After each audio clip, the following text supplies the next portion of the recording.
Logos ministry या channel मध्ये आपणा सर्वांचे हार्दिक स्वागत आहे। प्रभू येशू ख्रिस्त जो संपूर्ण जगाचा उद्धार करता, त्याच्या अति पवित्र नावामध्ये मी ॲलन लोबो आपणा सर्वांना शुभेच्छा देत आहे।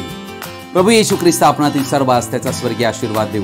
आपले हे चॅनल सबस्क्राइब करणाऱ्या सर्वांचे मी हृदयपूर्वक आभारी आहे। जर आजचा संदेश तुम्ही पहिल्यांदाच पाहत असाल तर कृपया आपल्याला विनंती आहे, तुम्हाला हा संदेश आवडल्यास तुम्ही नक्कीच हा इतरांना शेअर करावा, लाईक करावा व तुम्हाला नवीन संदेशाचे नोटिफिकेशन मिळण्यासाठी बेल आयकॉन प्रेस करण्यासाठी विसरू नका, ही विनंती।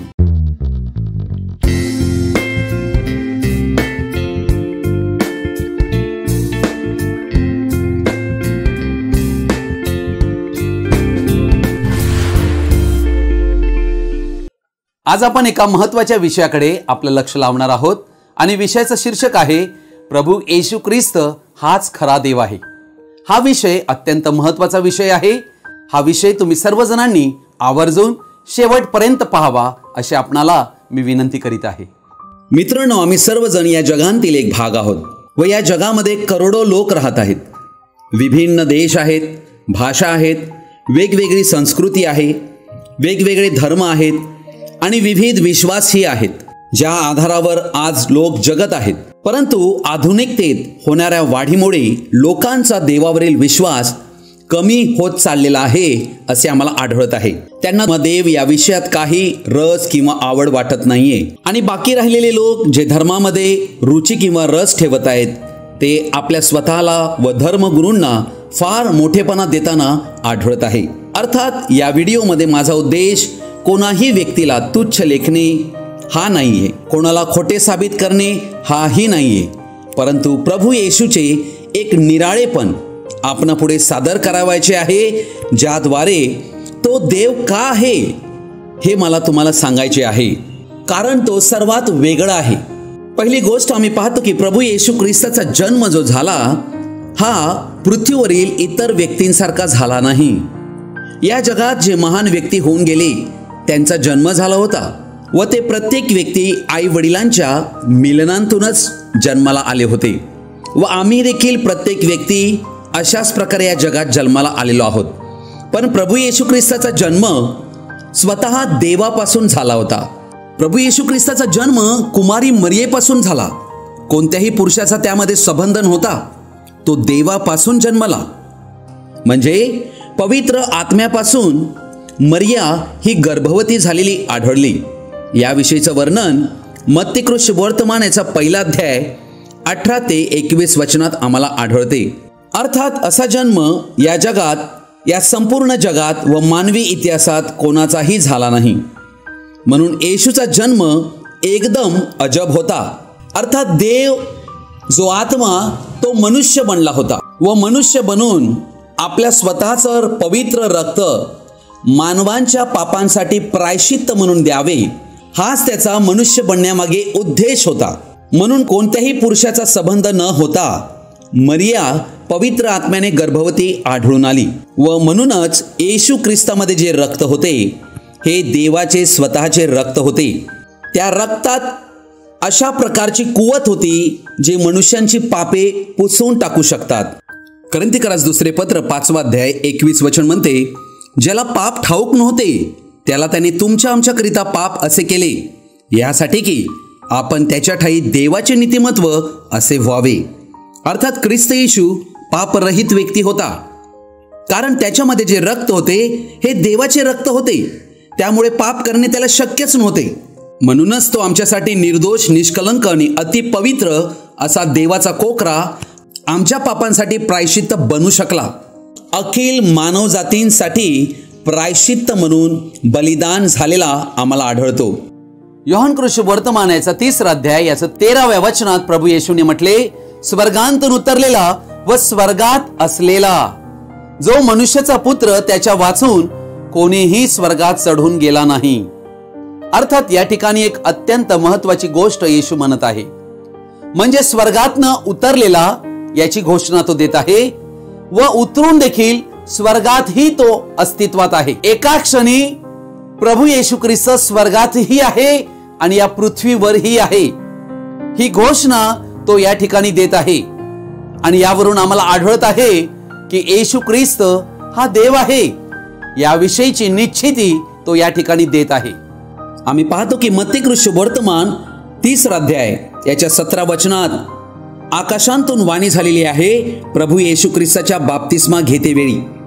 आणि पहा, आकाशांतून अशी वाणी झाली की हा माझा पुत्र मला परमप्रिय आहे, याच्याविषयी मी संतुष्ट आहे. व त्यावेळेला आकाश उघडलेले आहे आणि देवाचा पवित्र आत्मा म्हणजे देव आत्मा आहे तो स्वतः येशू मध्ये उतरला. म्हणूनच प्रभू येशू ख्रिस्तामध्ये देवपणाचे पूर्णपण मूर्तिमान वास करते. म्हणून आम्ही मत्ती शुभवर्तमान 17 अध्याय याच्या 5व्या वचनात पाहतो, त्या ठिकाणी देखील वाणी झालेली आहे, हा माझा पुत्र मला परमप्रिय आहे, याविषयी मी संतुष्ट आहे, याचे तुम्ही ऐका. आज आम्हा सर्व अखिल पृथ्वीवरील मानव जातींना प्रभू येशू ख्रिस्ताचे ऐकायचे आहे, कारण तशी घोषणा स्वर्गातनं करण्यात आलेली आहे. दुसरी गोष्ट आम्ही पाहतो की प्रभू येशू ख्रिस्त याच्याकडे मनुष्यांना पापांची क्षमा करण्याचा अधिकार होता. अर्थात या जगामध्ये आम्हाला असे आढळते की गुन्ह्याबद्दल, पापाबद्दल सजा देणे, शिक्षा करणे हे सर्वच जण जाणत होते, परंतु पापांची माफी करणे हे केवळ देवाकडेच आहे व तो अधिकार येशूकडे आहे हे येशू दाखवितो. याविषयीचं वर्णन मत्ती शुभवर्तमान याच्या 9व्या अध्यायात 1 ते 8 वचनात दिलेलं आहे. एक पक्षघाती पॅरालिसिस झालेला मनुष्य होता. त्याला येशू ख्रिस्ताने पापांची क्षमा केली व जशी त्याला क्षमा मिळाली तो आपल्या रोगांतून, पक्षघाती अवस्थेतून पूर्णतः मुक्त झाला. प्रभू येशू ख्रिस्ताचे देवत्व समजणे हे फारच महत्वाचे आहे. आज नाझरेतकर येशू कोणी खिडकीवर लावलेली प्रतिमा नाहीये, तर इतिहासातील एक अद्भुत व्यक्ती, अर्थात देव जो मानव बनला होता तोच तो आहे. इब्री लोकासपत्र याचा 2 अध्याय 14 आणि 15 वचन, ज्या अर्थी मुले एकाच रक्त मासांची होती त्या अर्थी तोही त्यांच्या सारखा रक्त मासाचा झाला. तो रक्त मासाचा झाला, तो देव आत्मा होता. आमच्यासाठी तो देह धारण करून आला व आमच्या सारखा रक्त आणि मासाचा बनला. हेतू हा की मरणावर सत्ता गाजविणारा म्हणजे सैतान याला मरणाने शून्यवत करावे. अर्थात आम्ही मृत्यू पावलो होतो व देव मृत्यू पाहू शकत नव्हता, कारण तो अनंत आहे. त्या परमेश्वराने आमची भूमिका बजावली मानव बनून, यासाठी आम्हाला देवत्वाचं स्वरूप प्राप्त व्हावं. 15वं वचन म्हणते की मरणावर सत्ता गाजविणारा सैतान याने संपूर्ण मानव जातीला मृत्यूद्वारे पछाडले, परंतु वचन म्हणते त्याने मरणाने त्याला शून्यवत करावे. म्हणूनच येशू ख्रिस्त या जगात आला आणि जे मरणाच्या भयाने आयुष्यभर दास्याच्या बंधनामध्ये होते त्या सर्वांना मुक्त करावे म्हणून तो आला. अर्थात येशू ख्रिस्त या संपूर्ण जगातील व्यक्तींना बंधनांतून सोडविण्यासाठी आला होता. जे हरवलेले आहेत त्यांना शोधावयास तो आला. म्हणूनच प्रभू येशू ख्रिस्त अखिल मानव जातीचा देव आहे. मार्क शुभवर्तमान याचा 10वा अध्याय याचं 44 आणि 45 वचन मी आपणा पुढे वाचत आहे. आणि जो कोणी तुम्हामध्ये पहिला हो पाहतो त्याने सर्वांचा सेवक झाले पाहिजे, कारण मनुष्याचा पुत्र ही सेवा करून घ्यावयास नाही तर सेवा करावयास व पुष्कळांच्या मुक्तीसाठी आपला जीव खंडणी म्हणून अर्पण करावयास आला आहे. प्रभू येशू ख्रिस्त हा एकमेव व्यक्ती या जगात होता जो मनुष्याची सेवा करावयास या ठिकाणी आला होता. या जगात आम्ही कितीतरी मोठे गुरु पाहत आहोत ज्यांच्या मागे आज अनेक अनुयायी आहेत व त्या अनुयांना त्यांचे पाय धुवावे लागतात, परंतु या ठिकाणी आम्ही पाहत आहोत प्रभू येशू ख्रिस्त हा आमची सेवा करावयास आला. अर्थात ही सेवा निस्वार्थी, ज्याच्यामध्ये कोणताही स्वार्थ नाही, अशा प्रकारची की कोणाकडूनही त्याला काही नको होते. तो सेवा करावयास आला होता, सेवा करवून घेण्यासाठी नाही. हे येशू ख्रिस्ताच्या देवत्वाचं चित्र दिसते, कारण मनुष्यामध्ये अशा प्रकारचा स्वभाव सापडणे अशक्य गोष्ट आहे. त्याने म्हटले की तो सेवा करावयास व पुष्कळांच्या मुक्तीसाठी आपला जीव खंडणी म्हणून अर्पण करावयास आला आहे. व येशू ख्रिस्ताने आपल्या स्वतःला अर्पण केले, काल्वरी क्रूसावर स्वतःला दिले. त्याने प्रतिकार केला नाही, त्याला क्रुसावर लटकवले, त्याने कोणाही विरुद्ध एक शब्द उद्गारला नाही. लक्षात घ्या, हे आहे येशू ख्रिस्ताचं देवत्व, कारण तो आमच्यासाठी अर्पण व्हावा म्हणूनच आला होता. येशू या संपूर्ण जगाचा देव का आहे? कारण त्याने संपूर्ण मानव जातीसाठी, जे भूतकाळामध्ये होते, जे आजच्या वर्तमान काळामध्ये आहेत आणि भविष्य काळात अजून जन्माला येणार आहेत, त्या सर्वांसाठी त्याने काय केले वाचूया. यशाया 53 अध्याय 4 आणि 5 वचन. खरोखर आमचे व्याधी त्याने आपल्यावर घेतले. आमचे व्याधी म्हणजे आमचे रोग, आमचे सर्व आजार त्याने स्वतःवर घेतले. आमचे क्लेश त्याने वाहिले, तरी त्यास ताडण केलेले, देवाने त्यावर प्रहार केलेले व त्याला पिडलेले असे आम्ही त्याला लेखिले. खरे पाहत असता तो आमच्या अपराधामुळे घायल झाला, आमच्या दुष्कर्मामुळे ठेचला गेला. आम्हास शांती देणारी अशी शिक्षा त्यास झाली. त्यास बसलेल्या फटक्यांनी आम्हास आरोग्य प्राप्त झाले. आम्ही सर्व मेंढरांप्रमाणे बहकून गेलो होतो. सर्व मानव जातीचं हे चित्र आहे. आम्ही बहकलो होतो. आम्ही प्रत्येकाने आपापला मार्ग धरिला होता. अशा आम्हा सर्वांचे पाप परमेश्वराने त्याचवर लादिले. अखिल मानव जातीचा देव येशू ख्रिस्त का आहे? त्याने संपूर्ण मानव जातीचे पाप स्वतःवर घेतले. त्याचे हाल हाल केले, तरी त्याने ते सोशिले. त्याने आपले तोंड सुद्धा उघडले नाही. वधा वयास नेत असलेल्या कोकराप्रमाणे, लोकर कातरणाऱ्या पुढे गप्प राहणाऱ्या मेंढराप्रमाणे तो गप्प राहिला. त्याने आपले तोंड उघडिले नाही. अर्थात या ठिकाणी आम्हाला प्रभू येशू ख्रिस्त हा कशा प्रकारे मानव जातीसाठी तारणकर्ता बनला हे दर्शविते. आम्ही त्याला शरण येऊन आमचा व्यक्तिगत तारणारा म्हणून आम्ही त्याला स्वीकारायला हवं. योहानाचे पहिले पत्र याचा 2 अध्याय 2 वचन म्हणते, आणि तोच आपल्या पापांबद्दल प्रायश्चित्त आहे. येशू ख्रिस्त आमच्या पापांसाठी प्रायश्चित्त झाला. म्हणजे आमची जी पापं आहेत, जी देवाच्या हिशोबामध्ये लिहिलेली आहेत, त्या सर्वासाठी तो प्रायश्चित्त बनल्या कारणाने आम्ही पापातनं मुक्त होऊ शकतो. आमची सर्व पापे त्याने स्वतःवर घेतली. आमचे अपराध यामुळे तो ठेचण्यात आला. आम्हाला केवळ त्याचा स्वीकार करणं आवश्यक आहे. क्षमा ही तेव्हा क्षमा होते जेव्हा त्याचा स्वीकार करण्यात येतो. क्षमा देवाने दिलेली आहे, परंतु जर कोणी मनुष्य त्या क्षमेचा स्वीकार करणार नाही तर त्याची पापे जशीच्या तशी राहतील. म्हणून पुढे म्हटलेलं आहे, केवळ आपल्याच पापांबद्दल नव्हे तर जगाच्याही पापांबद्दल आहे. आज संपूर्ण मनुष्य जातीसाठी प्रभू येशू ख्रिस्त प्रायश्चित्त आहे आणि म्हणूनच तो अखिल मानव जातीचा, संपूर्ण जगाचा देव आहे. कारण त्याने सर्वांसाठी हे कार्य केलेलं आहे, ज्याने मनुष्याला उद्धारण्यासाठी आपल्या स्वतःला अर्पण केले. प्रभू येशू ख्रिस्ताने असे काही दावे केलेले आहेत, असे दावे या पृथ्वीवरील कोणाही मनुष्याने कधीही केलेले नाही आहेत. आणि या दाव्यावरून व त्याने केलेल्या कृतीवरून आम्हाला स्पष्टपणे आढळत आहे की येशू ख्रिस्त हाच एकमेव या विश्वांतील देव आहे. योहान सुवर्तमान याचा 8 अध्याय याच्या 12व्या वचनात प्रभू येशूने म्हटले, पुढे येशू पुन्हा त्यांना म्हणाला, मीच जगाचा प्रकाश आहे. जो मला अनुसरतो तो अंधारात चालणारच नाही, तर त्याच्याजवळ जीवनाचा प्रकाश राहील. अर्थात योहान सुवर्तमान 1 अध्याय 4 वचनात आम्ही पाहतो की येशू ख्रिस्तामध्ये जे जीवन होते ते मनुष्य मात्राचे प्रकाश होते. अर्थात प्रकाश हा एक जीवनाचा घटक आहे. जसं या जगामध्ये सजीवांना जगण्यासाठी प्रकाशाची गरज आहे, तसंच आध्यात्मिक जीवन जगण्यासाठी आम्हा प्रत्येक व्यक्तींना दैवी प्रकाशाची गरज आहे. येशूने म्हटले, मीच जगाचा प्रकाश आहे. म्हणजे या संपूर्ण जगाला जर दैवी प्रकाशाची गरज असेल तर त्या प्रत्येक व्यक्तींना ख्रिस्त येशूला ओळखून त्याच्याकडे येणं गरजेचं आहे. प्रभू येशू ख्रिस्त त्याने आपल्या शब्दांनी व आपल्या कृतीने आपले देवत्व हे प्रकट करून दाखविले. योहान सुवर्तमान याचा 7 अध्याय आणि याचं 37 वचनापासून मी वचन वाचत आहे. मग सणाच्या शेवटल्या म्हणजे महत्वाच्या दिवशी येशू उभा राहून मोठ्याने म्हणाला, कोणी तहानलेला असला तर त्याने माझ्याकडे यावे व प्यावे. जो माझ्यावर विश्वास ठेवतो त्याच्यातून शास्त्रात सांगितल्याप्रमाणे जिवंत पाण्याच्या नद्या वाहतील. अर्थात या ठिकाणी प्रभू येशू ख्रिस्ताने एक आगळा वेगळा असा दावा केलेला आहे.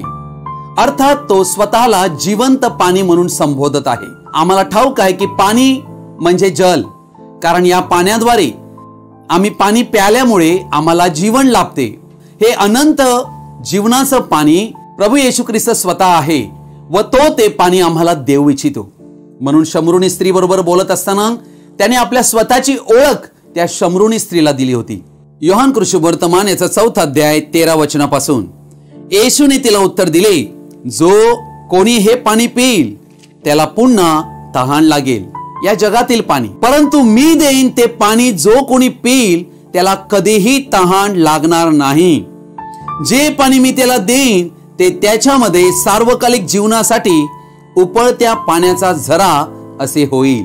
योहान कृष्णवर्तमान याचा 6 अध्याय 50 आणि 51 वचन मी आपल्या पुढे वाचत आहे. स्वर्गातनं उतरलेली भाकर अशी आहे की ती जर कोणी खाईल तर तो मरणार नाही. या जगात अशी कोणतीच भाकर नाही की जी खाल्ल्या कारणाने कोणी मनुष्य कधीही मरू शकत नाही. परंतु येशू ख्रिस्त या ठिकाणी एक दावा करीत आहे. 51 वचन, स्वर्गातनं उतरलेली जिवंत भाकर मीच आहे. अद्भुत दावा आहे. या भाकरींतून जो कोणी खाईल तो सर्व काळ जगेल. जी भाकर मी देईन ती माझा देह असून ती जगाच्या जीवनासाठी आहे. म्हणजे संपूर्ण जगासाठी येशू ख्रिस्ताने आपल्या स्वतःला दिलेला आहे. म्हणजे माझी वचने जर तुम्ही खाल तर तुम्हाला जीवन प्राप्त होईल व हे जीवन अनंतकालिक जीवन आहे. देवत्व असणारा व्यक्ती तोच असा दैवी दावा करू शकतो. म्हणून येशू ख्रिस्ताने पुढे म्हटले, प्रभू येशू ख्रिस्ताने मत्तई 4 अध्यायामध्ये सैतानाबरोबर बोलत असताना सैतानाने त्याच्या पुढे एक मोह आणला आणि त्याला म्हटले, हा धोंडा घे व याची भाकर कर, कारण तुला भूक लागलेली आहे. परंतु येशू ख्रिस्ताने त्यावेळेला म्हटले, मनुष्य केवळ भाकरीने नव्हे परंतु परमेश्वराच्या मुखांतून निघणाऱ्या प्रत्येक वचनाने जगेल. ही आहे देवाची भाकर. जशी आम्ही रोज रोटी खात असतो, भाकर खात असतो, कारण आमच्या शरीराला त्याची गरज आहे, त्याद्वारेच आम्ही जिवंत राहू शकतो, तसेच आमच्या आत्म्यासाठी या भाकरीची अत्यावश्यकता आहे, कारण तीच आम्हाला जीवन देते व हे जीवन अनंत जीवन आहे. असा दावा केवळ येशू ख्रिस्त यानेच केला होता. योहान कृष्णवर्तमान याचा 14 अध्याय आणि याचं वचन 6 म्हणते, येशूने त्याला म्हटले, मार्ग सत्य व जीवन मीच आहे. माझ्याद्वारे आल्या वाचून पित्याकडे कोणी येत नाही. अर्थात या ठिकाणी पिता म्हणजे स्वतः देव आणि देवच मानव बनून आला होता. आणि तो मानव ज्या वेळेला बनला होता तेव्हा मनुष्याला तो देवाची ओळख देत होता. तो स्वतः कोण आहे हे तो दाखवू इच्छित होता, यासाठी की त्याला ओळखलं जावं. प्रभू येशू ख्रिस्ताने या ठिकाणी एक अशा प्रकारचा दावा केलेला आहे, तोच एकमेव मार्ग आहे व तोच एकमेव सत्य आहे व तोच एकमेव अनंत जीवन आहे. अर्थात अशा प्रकारचा दावा या पृथ्वीवर कोणीच केलेला नाही. मीच मार्ग सत्य व जीवन आहे हे येशूचे शब्द फारच सामर्थ्यवान शब्द आहेत. अर्थात अनेक मार्गांपैकी मीही एक मार्ग आहे असे येशू म्हणत नाही, तर मीच मार्ग आहे असे तो म्हणतो. अर्थात हा मार्ग कोणता मार्ग आहे? हा मार्ग मनुष्याला स्वर्ग राज्यात घेऊन जाणारा मार्ग आहे. तो स्वतःला सत्य संबोधतो, म्हणजे तो स्वतःची ओळख देत आहे की तो देवाचे सत्य वचन आहे. अर्थात हे सत्य कोणते सत्य आहे? हे सत्य अनंत सत्य आहे, ज्याद्वारे मनुष्याचा देवाबरोबर समेट होतो. मनुष्याला सत्य कळते व मनुष्य असत्याच्या भ्रांतीच्या सर्व मार्गांतून वेगळा होतो, अलिप्त होतो. तोच जीवनाचा एकमेव स्रोत आहे, कारण तोच निर्माण करता देव आहे व तोच अनंत जीवन देणार आहे. हे जीवन म्हणजे कोणतं जीवन आहे? हे जीवन अनंतकालिक जीवन आहे, ज्याला सार्वकालिक जीवन म्हटलेलं आहे. अर्थात हे केवळ येशूद्वारेच प्राप्त होते. आणि म्हणूनच येशूने असा एक आगळा वेगळा दैवी दावा करून मी देव आहे अशा प्रकारचा दावा या वचनांतून आम्हाला स्पष्टपणे आढळत आहे. मत्ती वर्तमान याचा 11वा अध्याय 28 ते 30 वचन मी आपणा पुढे वाचत आहे. अहो कष्टी व भाराक्रांत जन हो, तुम्ही सर्व माझ्याकडे या, म्हणजे मी तुम्हाला विसावा देईन. जे पापाच्या ओझ्याखाली दबलेले आहेत, थकलेले आहेत, कंटाळलेले आहेत, त्या प्रत्येकानं ही येशूची वाणी आहे. अर्थात येशू ख्रिस्त या ठिकाणी तुम्हाला आणि आम्हाला आमच्या जीवास म्हणजे आमच्या सोल साठी एक विसावा दर्शवित आहे. या विसाव्याची अखिल मानव जातीला आवश्यकता आहे व हा विसावा येशूकडेच आल्यावर प्रत्येक जीवाला प्राप्त होऊ शकतो. अर्थात या ठिकाणी प्रभू येशू ख्रिस्त दावा करीत आहे व येशू ख्रिस्त तुम्हाला आणि आम्हाला आमचे ओझे त्याच्याकडे आम्ही घेऊन यावे हे सांगत आहे. विसावा तोच देऊ शकतो, कारण विसावा केवळ त्याच्याचकडे आहे. योहान वर्तमान याच्या 11व्या अध्यायामध्ये आम्ही 25 आणि 26 वचन या ठिकाणी वाचत आहोत. येशूने तिला म्हटले, पुनरुत्थान व जीवन मीच आहे. जो माझ्यावर विश्वास ठेवतो तो मेला असला तरी जगेल, आणि जिवंत असलेला प्रत्येक जण जो माझ्यावर विश्वास ठेवतो तो कधीही मरणार नाही. हे तू खरे मानतेस काय? लाजरसला मेलेल्यांतून जिवंत करण्यापूर्वी येशूने हे शब्द उच्चारले होते की पुनरुत्थान आणि जीवन मीच आहे. जेव्हा त्याने दावा केला तो त्याने कृतीने पूर्णही केला. म्हणून प्रकटीकरण 1 अध्याय 18वं वचन म्हणते की मरणाच्या व अधोलोकाच्या किल्ल्या येशूकडे आहेत. येशू ख्रिस्ताशिवाय पुनरुत्थानही नाही व येशू ख्रिस्ताशिवाय अनंत जीवन, सार्वकालिक जीवन ही नाही. प्रभू येशू ख्रिस्ताचा दावा या ठिकाणी आम्ही पाहत आहोत. प्रभू येशू ख्रिस्ताने आपल्या स्वतःला पुनरुत्थान व जीवन म्हटले. अर्थात पुनरुत्थान म्हणजे काय? तर पुनरुत्थान म्हणजे मृत्यू येऊन मनुष्य कायमचा ज्यावेळेला जिवंत होतो व त्याला कधीही मृत्यू येऊ शकत नाही असा हा व्यक्ती, त्याला म्हणतात पुनरुत्थान. आणि जीवन अर्थात संपूर्ण जगामध्ये जीवन केवळ देवाकडेच आहे. अर्थात जीवनाचे 2 प्रकार आहेत, एक नाशमान जीवन व एक अविनाशी जीवन. अर्थात नाशमान जीवनात संपूर्ण सृष्टी आहे, त्यांची सुरुवात आहे व त्याचा अंत आहे. परंतु अविनाशी जीवन केवळ देवाकडेच असल्या कारणाने ज्याची सुरुवातही नाही व ज्याचा शेवटही नाही त्यालाच अनंत म्हणजे सार्वकालिक जीवन संबोधलेले आहे व हे जीवन केवळ येशू ख्रिस्ताकडे आहे. म्हणून प्रभू येशू ख्रिस्ताने या ठिकाणी दावा केलेला आहे की मीच पुनरुत्थान व जीवन आहे. मीच याचा अर्थ काय? माझ्याशिवाय कोणीच नाही. आणि या ठिकाणी प्रभू येशू ख्रिस्ताने हा दावा केला तेव्हा येशू पुढे म्हणतो, जो माझ्यावर विश्वास ठेवतो तो मेला असला तरी जगेल. म्हणजे मेलेल्या व्यक्तीविषयी सांगत आहे. संपूर्ण मानव जातीसाठी आम्ही पाहतो की 2 मृत्यू आहेत. पहिला मृत्यू हा शरीराने आहे, जीवात्म्याचा नाश म्हणजेच दुसरे मरण. व प्रभू येशू ख्रिस्त या जगामध्ये दुसऱ्या मरणांतून वाचविण्यासाठीच आला. व म्हणूनच येशूने येथे म्हटले की जो कोणी माझ्यावर विश्वास ठेवतो तो मेला असला तरी जगेल, आणि जो जिवंत आहे त्याला मरणाचा अनुभव येणार नाही. याचा अर्थ काय? शारीरिक मृत्यू त्याचा होईल, परंतु त्याचा दुसरा मृत्यू कधीच होणार नाही. हे आश्वासन प्रभू येशू ख्रिस्ताने या ठिकाणी दिले. योहान वर्तमान याचा 10वा अध्याय आणि याचं वचन 11 मी वाचत आहे. मीच उत्तम मेंढपाळ आहे. उत्तम मेंढपाळ मेंढरांकरिता आपला प्राण देतो. प्रभू येशू ख्रिस्ताने आपल्या स्वतःला एक उत्तम मेंढपाळ संबोधले. अर्थात येशू या ठिकाणी आपले महान प्रेम व त्याची आमच्याविषयी असणारी काळजी याला दर्शविते. तोच एकमेव व्यक्ती आहे जो स्वयंभूत, जो आपल्या कळपाला सुरक्षित राखू शकतो. म्हणजे अगदी मृत्यूपासूनही जेव्हा येशूने स्वतःला उत्तम मेंढपाळ म्हटले तेव्हा तो अचूकपणे स्वतःला देवाचं शीर्षक वापरत आहे. कारण आम्ही स्तोत्र 23 अध्याय 1 वचनात वाचलं तर त्या ठिकाणी दिलेलं आहे की परमेश्वर माझा मेंढपाळ आहे. आणि येशू या ठिकाणी दावा करीत आहे मीच उत्तम मेंढपाळ आहे. प्रभू येशू ख्रिस्ताने या ठिकाणी दावा केलेला आहे की तोच उत्तम मेंढपाळ आहे. अर्थात उत्तम मेंढपाळ आहे याचा अर्थ काय?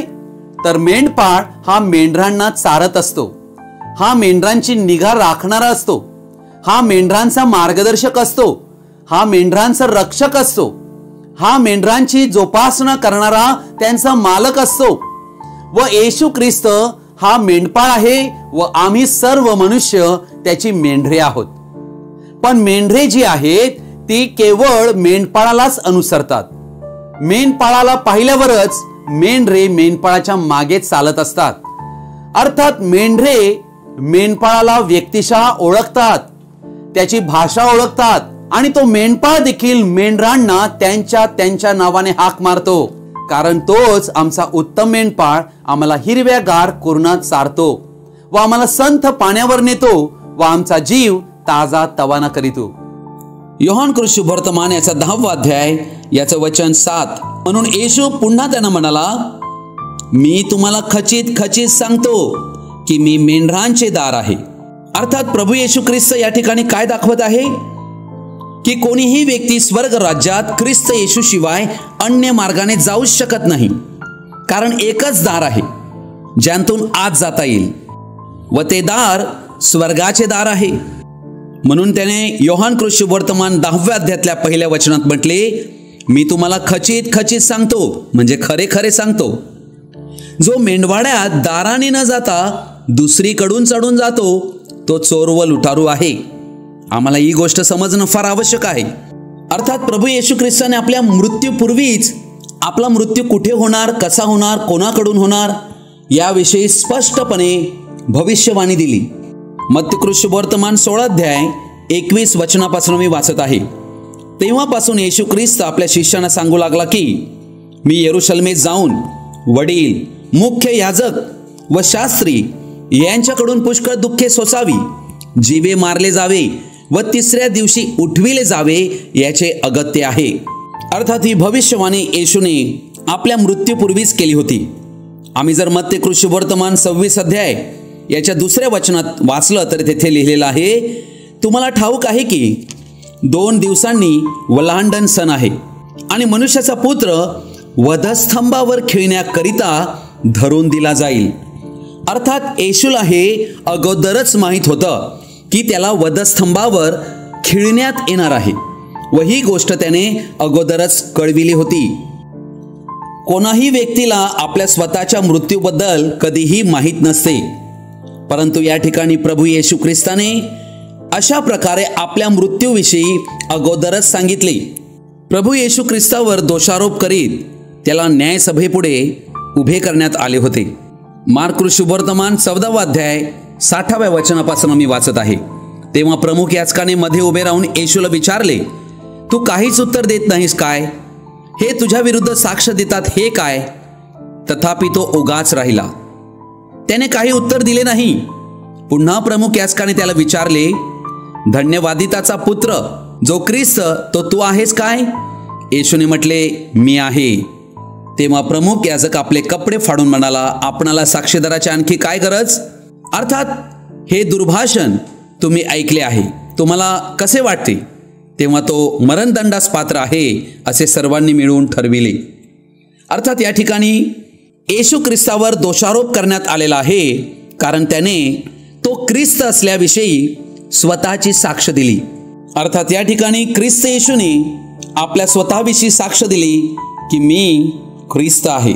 काय येशूला देखील आम्ही ख्रिस्त व मसीहा म्हणून स्वीकारले आहे काय? प्रकटीकरणाचं पुस्तक याचा 1 अध्याय आणि याच्या 18व्या वचनात प्रभू येशू ख्रिस्त म्हणतो, मी मेलो होतो तरी पहा मी युगान युग जिवंत आहे आणि मरणाच्या व अधोलोकाच्या किल्ल्या माझ्याजवळ आहेत. अर्थात प्रभू येशू ख्रिस्त या ठिकाणी योहानाला दर्शन देत आहे आणि त्यावेळेला हे प्रभू येशू ख्रिस्ताचे स्वतःचे शब्द आहेत. येशू ख्रिस्त हा एकमेव व्यक्ती या संपूर्ण विश्वात मृत्यूवर विजय मिळविलेला आहे. तो मरण पावला व तिसऱ्या दिवशी उठला. उठल्यानंतर त्याने या जगामध्ये आपलं झालेलं पुनरुत्थान याविषयी लोकांमध्ये खात्री निर्माण व्हावी म्हणून 40 दिवस पर्यंत तो दर्शन देत राहिला व त्यानंतर त्याचे स्वर्गारोहण झाले. प्रभू येशू ख्रिस्ताचे पुनरुत्थान म्हणजे मृत्यूंतून उठणे ही या जगातील सर्वात मोठी व एक अद्भुत घटना आहे. अर्थात या जगामध्ये कितीतरी थोर पुरुष होऊन गेले, कितीतरी संत पुरुष होऊन गेले आणि कितीतरी असे पुरुष होऊन गेले ज्यांना देव समजण्यात आले. परंतु प्रत्येक व्यक्ती जो या जगात जन्माला आला तो प्रत्येक व्यक्ती मृत्यू पावल्यानंतर कधीही उठला नाही. या संपूर्ण विश्वात व मानव जातीतील इतिहासात एकमेव व्यक्ती केवळ जो मरण पावला व मृत्यूवर विजय मिळवून कायमचा उठला की कधीही तो मरणार नाही असा एकमेव व्यक्ती प्रभू येशू ख्रिस्त आहे व हे त्याचं देवत्व प्रकट करते. तिसऱ्या दिवशी मृत्यूवर विजय प्राप्त करून प्रभू येशू ख्रिस्त हा जिवंत झालेला आहे. जर प्रभू येशू ख्रिस्त आज इतर मनुष्याप्रमाणे मृत पाहून कबरेमध्ये जर असता तर देव म्हणून त्याची उपासना करण्यासाठी तो पात्रच नसता. येशू ख्रिस्ताने मृत्यूवर, कबरेवर, पापावर, सैतानावर मिळविलेला विजय याद्वारेच त्याचं देवत्व सिद्ध झालेलं आहे. येशूचे झालेले पुनरुत्थान हा येशू नक्की कोण आहे व त्याने केलेले दावे हे कसे खरे आहेत हे त्यावरून सिद्ध होते. आणि म्हणूनच तो माझा प्रभू, माझा देव आहे. आज संपूर्ण जगाचा तोच एकमेव देव आहे. संपूर्ण मानव जातीसाठी त्याने आपला प्राण दिलेला आहे. प्रभू येशू ख्रिस्त हा ख्रिस्ती धर्माचा देव नाही आहे. ख्रिस्ती धर्माचा येशू ख्रिस्ताबरोबर काहीही संबंध नाहीये. प्रभू येशू ख्रिस्त हा संपूर्ण मानव जातीचा देव आहे. म्हणून योहान 3:16 म्हणते, देवाने जगावर प्रीती केली. ख्रिस्ती धर्मीयांवर नाही, यहुदी लोकांवर नाही, परंतु अखिल मानव जातीच्या पापांसाठी तो मरण पावला व त्याच्या रक्ताद्वारे सर्व मानव जातींची पापे क्षमा व्हावी असा मार्ग त्याने केला. अर्थात संपूर्ण मानव जातीला पापांतून उद्धारण्यासाठीच तो आला होता व म्हणूनच प्रभू येशू ख्रिस्त संपूर्ण मानव जातीचा देव आहे. नंतर आम्ही पाहतो की प्रभू येशू ख्रिस्ताने स्वर्गारोहण होण्यापूर्वी एक दावा केला. मत्ती सुवर्तमान 28 अध्याय याच्या 18 वचनात. तेव्हा येशू जवळ येऊन त्यांच्याशी बोलताना म्हणाला, स्वर्गात व पृथ्वीवर सर्व अधिकार मला दिलेला आहे. व 20व्या वचनाच्या शेवटच्या भागात प्रभू येशूने म्हटले, आणि पहा, युगाच्या समाप्तीपर्यंत मी सर्व दिवस तुमच्या बरोबर आहे. अशा प्रकारचा दावा किंवा आश्वासन कोणत्याही व्यक्तीने, धर्मगुरू असो, प्रेषित असो, पुढारी असो किंवा एखादा धार्मिक नेता असो, यांनी कधीही केलेला नाही जसा प्रभू येशू ख्रिस्ताने केला. म्हणजे युगाच्या समाप्तीपर्यंत, जगाच्या अंतापर्यंत मी तुमच्या बरोबर राहीन. अर्थात हे देवाशिवाय कोणीही अशा प्रकारचं वक्तव्य करू शकत नाही. स्वर्गात व पृथ्वीवर सर्व अधिकार त्याला देण्यात आला, कारण तोच राजांचा राजा आहे. म्हणून सर्वांनी, सर्व पृथ्वीवरील राष्ट्रांनी त्याचे ऐकावे व त्याचे आज्ञा पालन करावे. फिलिप्पीकरास पत्र याचा 2रा अध्याय आणि याचं वचन 7 पासून मी वाचत आहे. तर त्याने स्वतःला रिक्त केले. प्रभू येशू ख्रिस्ताविषयी हे लिहिलेलं आहे. ज्या वेळेला देव पृथ्वीवर मानव रूपात आला तेव्हा त्याने आपल्या स्वतःला रिक्त केले, म्हणजे मनुष्याच्या प्रतिरूपाचे होऊन दासाचे स्वरूप धारण केले आणि मनुष्य प्रकृतीचे असे प्रकट होऊन त्याने मरण आणि तेही वधस्तंभावरचे मरण सोसले. येतपर्यंत आज्ञा पालन करून त्याने स्वतःला लीन केले. यामुळे देवाने त्याला अत्युच्च केले आणि सर्व नावांपेक्षा जे श्रेष्ठ नाव ते त्याला दिले. यात हेतू हा की स्वर्गात, पृथ्वीवर व पृथ्वी खाली प्रत्येक गुडघा येशूच्या नावाने टेकला जावा आणि देवपित्याच्या गौरवासाठी प्रत्येक जिभेने येशू ख्रिस्त हा प्रभू आहे असे कबूल करावे. अर्थात या ठिकाणी आम्हाला आढळत आहे की प्रभू येशू ख्रिस्ताचे नाव संपूर्ण विश्वात सर्वोच्च नाव आहे व त्याच नावाने प्रत्येक गुडघा टेकला जाईल व प्रत्येक जिव्हा कबूल करेल की येशू ख्रिस्त हाच प्रभू आहे. प्रेषितांची कृत्ये याचा 4था अध्याय आणि याचं 12वं वचन म्हणते, आणि तारण दुसऱ्या कोणाकडून नाही, कारण जेणेकरून आपले तारण होईल असे दुसरे कोणतेही नाव आकाशाखाली मनुष्यामध्ये दिलेले नाही. अर्थात हे अत्यंत अद्भुत वचन आहे. हे वचन आम्हाला असं दाखवत आहे की मनुष्यामध्ये आकाशाखाली एकच नाव दिलं गेलेलं आहे. ज्यामध्ये मनुष्यांना तारण आहे. अर्थात हे वचन मनुष्याच्या तारणाशी निगडित आहे व हे वचन हे दर्शवित आहे की संपूर्ण विश्वामध्ये केवळ एकच नाव आहे ज्याद्वारे मनुष्यांचे तारण होईल. ते नाव प्रभू येशू ख्रिस्त आहे, ज्याद्वारेच मनुष्यांचे तारण होऊ शकेल. म्हणून मत्तय 1 अध्याय याच्या 21 वचनामध्ये तू त्याचे नाव येशू ठेव, तो आपल्या लोकांना त्यांच्या पापापासून तारील. कारण येशू या नावाचा अर्थ तारणारा आहे. म्हणजे संपूर्ण अखिल मानव जातीचा उद्धार करता केवळ तोच आहे हे मनुष्यांनी ओळखायला हवे. हे वचन आम्हाला त्याची ओळख देत आहे की त्याच्याशिवाय या पृथ्वीवर कोणीही तारण करता नाहीये. प्रेषितांची कृत्ये 17 अध्याय 31 वचन म्हणते, त्याने असा एक दिवस नेमला आहे की ज्या दिवशी तो आपण नेमलेल्या मनुष्याद्वारे जगाचा न्यायनिवाडा नीतिमत्वाने करणार आहे. त्याने त्याला मेलेल्यांतून उठवून याविषयीचे प्रमाण सर्वांस पटविले आहे. काय आज तुम्हाला आणि आम्हाला पण येशू ख्रिस्त मेलेल्यांतून उठविला आहे याविषयीचे प्रमाण पटले आहे काय? अर्थात या जगात जो तारणारा बनला होता तोच या जगाचा न्यायाधीश बनून येणार आहे.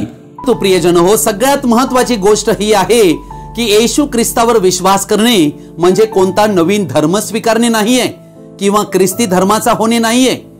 येशू ख्रिस्त याचं वचन परिवर्तन करणारं वचन आहे. त्याचा धर्माशी काही एक संबंध नाही. येशू ख्रिस्त जो 2000 वर्षापूर्वी जे कार्य करीत होता ते आजही तो करीत आहे. याला म्हणतात तो जिवंत आहे. येशू आजही रोग बरे करीतो, सर्व रोगांपासून त्यांना मुक्त करीतो. म्हणूनच आज अनेक रोगी येशू ख्रिस्ताच्या नावाद्वारे बरे होत असताना आढळत आहेत. भले ते या जगातील कोणत्याही धर्माचे असो, कोणत्याही राष्ट्रांचे असो, परंतु येशू ख्रिस्त त्यांची सर्व रोग बरे करीतो. अंधकाराचे सर्व जोखड बंधने तोडून टाकतो व त्यांना बंधमुक्त करीतो. हे सामर्थ्य येशू ख्रिस्तामध्ये आहे. म्हणून प्रत्येक मनुष्याने त्याची प्रार्थना करावी, त्याला नमन करावे व त्याची भक्ती करावी, कारण तोच अखिल मानव जातीचा देव आहे. आज या जगामध्ये अनेक लोक भूतग्रस्ताने पीडित आहेत. प्रभू येशू ख्रिस्त या नावालाच सैतान व त्याचं अंधकाराचं सर्व राज्य व सर्व भूत ही घाबरतात. कारण येशू ख्रिस्त हा देव आहे. या कारणानेच सैतान, भूते, दुरात्मे त्याला वश होतात व ज्या मनुष्यांना ते पछाडतात त्यांना ते सोडून देतात. आज अशा प्रकारचे लोक असतील जे अशा प्रकारे पीडले जात आहेत, भूताटकीने, त्यांना येशू ख्रिस्त याच्याकडेच यायचं आहे. तोच एकमेव देव त्यांना मुक्त करू शकतो त्या सर्व सैतानी, दुरात्म्याच्या, जादूगिरी, करणी किंवा अशा प्रकारचे सर्व भूताटकीचे प्रकार यांतून प्रभू येशू ख्रिस्त हा एकमेव देव त्यांना सोडवू शकतो. प्रभू येशू ख्रिस्ताकडे अद्भुत शक्ती होती व त्याला देवापासून अधिकार होता. म्हणूनच चमत्कार व अद्भुत कृत्य करण्याचे सामर्थ्य त्याच्याकडे होते. तो दुष्ट दुरात्म्यांना शब्दाद्वारे काढीत असे. त्याच्याकडे व्यवस्था बदलण्याचाही अधिकार होता. प्रभू येशू ख्रिस्ताने हा दावा केला की जो कोणी त्याच्यावर विश्वास करीतो त्याला सार्वकालिक जीवन मिळेल. आज तोच प्रभू येशू ख्रिस्त तुमची आमची वाट पाहत आहे. आम्ही जर आज आमच्या भटकलेल्या मार्गात असू, खोट्या शिक्षणामध्ये असू, कोणता तरी विश्वास आम्ही पकडलेला असेल, सत्यापासून दूर गेलेले असू, तर तोच प्रभू येशू ख्रिस्त जो तुमचा आणि माझा देव तुमची वाट पाहत आहे. तुम्हाला त्याला बंधनांतून सोडवायचं आहे. तुम्हाला त्याला पापांतून मुक्त करायचं आहे. तुम्ही कोणत्याही परिस्थितीत असा, तुम्ही त्याला शरण या. तो तुम्हाला तुमच्या सर्व पापांची, अपराधांची क्षमा करण्यास तयार आहे. येशूने आपल्या शिष्यांना विचारले होते, तुम्ही मला काय म्हणता? हाच प्रश्न आज आमच्या सर्वांपुढे प्रभू येशू ख्रिस्ताने ठेवलेला आहे. तुम्ही मला काय म्हणता? काय आम्ही प्रभू येशू ख्रिस्ताला ओळखले आहे काय? तोच देव आहे या संपूर्ण विश्वाचा निर्माण करता. प्रभू येशू ख्रिस्ताची कृपा तुम्हा सर्वांसंगती कायम राहो. आमेन. हा संदेश आपण सर्वजणांनी ध्यानपूर्वक व शेवटपर्यंत पाहिल्याबद्दल आपण सर्वांचा मी हृदयापासून आभारी आहे.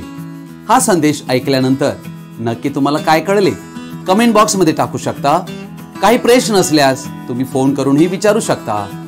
प्रभू येशू ख्रिस्ताची कृपा तुम्हा सर्वांसंगती कायम राहो. आमेन.